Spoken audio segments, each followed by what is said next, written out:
What's up, Liron here, and today we're talking about sketchbooks.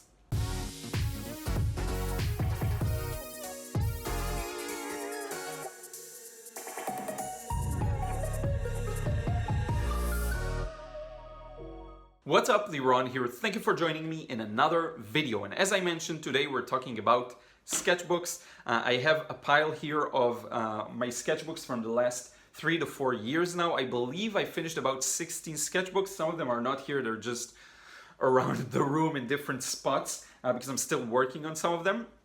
And what I mainly want to do, and I'll just mention as a quick note, I'm working on an article to write on LinkedIn about the importance of having a sketchbook and why it's such an important place to create. So this is something I want to talk about in this video as well. So what we're going to do is just do the introduction, then I'm going to show you some examples from these sketchbooks, and we'll probably go to some of the oldest ones because that'll give us some interesting insights. And I think it's important to see how sometimes you see someone's work and you think they've always been that skilled, and it's not true. If you go back to the really old ones, you'll get to see some older works of mine and you will see the difference from now.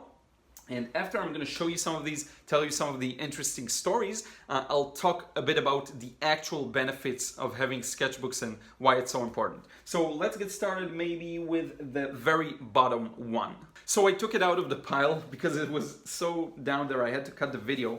And this is very interesting. So this is a really old one. Now I do want this to be a face-to-face video, so apologies if I actually have to hold it that way. But that's just how I prefer to do it in this example. So let's start actually with some old sketches that I did outside. I used to come to Tel Aviv when I still didn't live here. Just take a bus into the city and stop somewhere and just sketch. This is what I used to call urban sketching. Because I really got started in watercolor thanks to, I would say, urban sketching. So you can see here a lot of cars and people, and hopefully you can see this well. And I will do a proper sketchbook tour for many of these. I do plan on doing that. But the point of this video is to give you just a little bit of every sketchbook.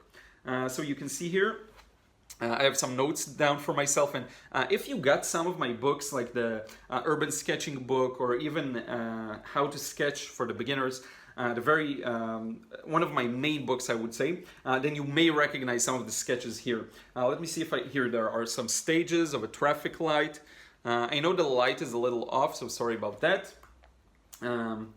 Some doorways, and you'll notice how I wasn't filling up the pages that well back then.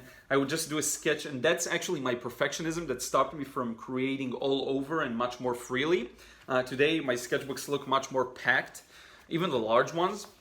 This is like a small place, a restaurant that does like picnic baskets, so this was a part of it.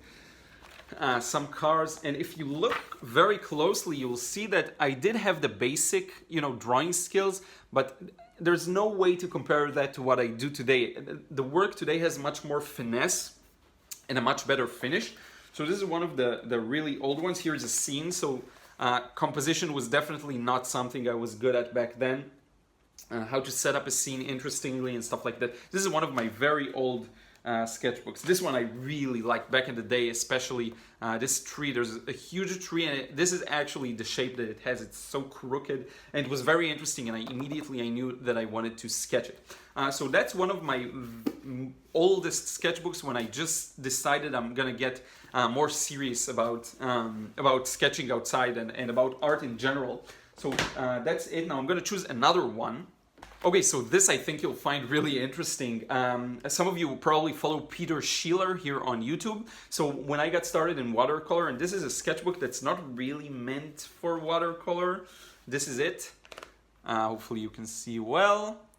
And it's not really meant for watercolor painting. It's more for pencil and pen, but I didn't let that stop me.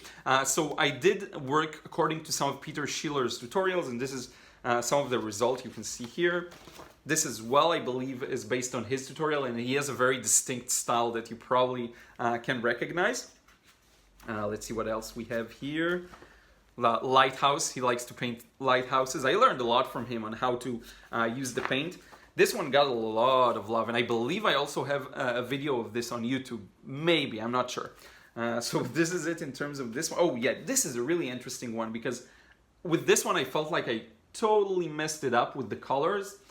So I didn't really have a good control back then on how to mix. You can see that the work is very amateurish, I guess. So yeah, I just thought it would be interesting to show you. There's a start of a building sketch here that you can probably barely see right here. So yeah, just another very interesting one. Let's see what else I can drudge up or dig up from the depths of this.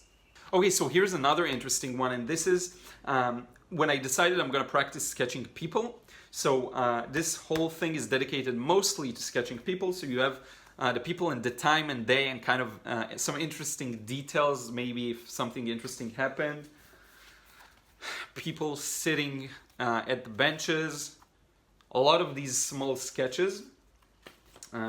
This is one of my favorites. I actually showed this one on Instagram several times. There's these two women that walked by and I was like, I told them, stop, can I sketch you? And because they turned out art students too, so they really appreciated it. So they just stopped by for a few moments, which is why you get a more detailed look here. And let me sketch them. And I really liked what's initially made me want to stop them is the hair styles that were very contrasty. One was very smooth and the other one was very curly, so I just had to do it. What else we have here? All sorts of smaller ones. This is actually one of my friends in the sketching group. The proportions are totally off, but I did get the gist of his face, which is interesting. Some very small and quick sketches. People reading the newspaper is a common sight here if you go on the main Rothschild Boulevard. This guy was right in front of me at the bus. He was literally here and I had to work very carefully. So this is a funny one. This is another like completely out of proportions. You see the head is like the body size and proportions are like a baby, but that's actually an adult. So that's a funny thing. And again, if you want to see more details, I will share some final sketchbooks in the future, okay? Here I did some composition practice, so even though this was mostly people, I kind of shifted direction, so composition. And here we have some other sketches of scenes here from Tel Aviv, this one like this one like this. And yeah, and I think this will be a good moment to start talking about the benefits of, here's another one that I actually showed in a video, the benefits of sketchbooks. So I would say the first benefit, and while I talk, I'm gonna grab some other sketchbooks and show you. I think one of the main things is that it's a place for freedom, really. So if you feel nervous about your final pieces, this one I did in Prague, I started working on in Prague. So if you feel nervous about your results, in the final larger pieces, a sketchbook is really a place to experiment and to try new things and to challenge yourself and to not worry about, let's find something interesting, do not worry about the results really. So it's a really good place to just feel free, okay, feel the freedom. Now the second thing I would say, the main thing that it's really good for is experimentation. Okay, here's another one. Experimentation, so trying out new things, pushing your boundaries, trying a new technique, trying a new approach when it comes to composition or any of these other things. Just trying to, this is a slipper, my sister's slipper, one of them. So a really good place for experimentation, this is what I would say. And I'm gonna grab another one. Okay, so here I found some interesting people sketches mainly. This is actually meant, some of this material is for my upcoming book that I've been working on for a long time now, too long a time, and I've been postponing it, but it's gonna be out this year for sure, hopefully in the next 3 months or so. The third reason I would say a sketchbook is really, really beneficial is just, it's good to have a record of your art. Okay, here's another one. A record, okay? And I mean in several ways. First, you can track your progress, which I find incredibly important. Check this one out, I really love this. So you can track your progress, you can know how well you're doing it, if you're improving, and if you're making the same mistakes, which is also an important thing to do. The second one I would say is to recognize shifts in your style. So you can say, oh, okay, so here I started doing things a little differently. I started maybe muting things a little more, graying them out a little more, some placing people in a scene and how I approached this initially. So there's a lot of good benefits to having a record. Now I would say another thing, and we're experiencing it right now, is just having this cool record of all of the paintings that you did, and you can just one day decide to pick one sketchbook up, open it up, and take a look at what you did there. Like, I have no idea what I'm going to find here. For example, just a random page with some random landscape. So I think this is really important in terms of, check this out. Like, it's so different from what I'm doing today. There's so many mistakes here, but there is the beginning of something. Here's one that when I finished, I was like, oh, this is so cool. And it's so different from what I usually do, you know? So it's just good fun mostly. Now what I want to do is, I'll take a look at the sketchbooks. I'll decide if there's anything else noteworthy that I really want to show you, and then we're going to wrap it up and conclude. Okay, so this is a really cool small sketchbook that actually a friend made me, and in one of our watercolor group meetups, she gave it to me. So you can see some of the small sketches here.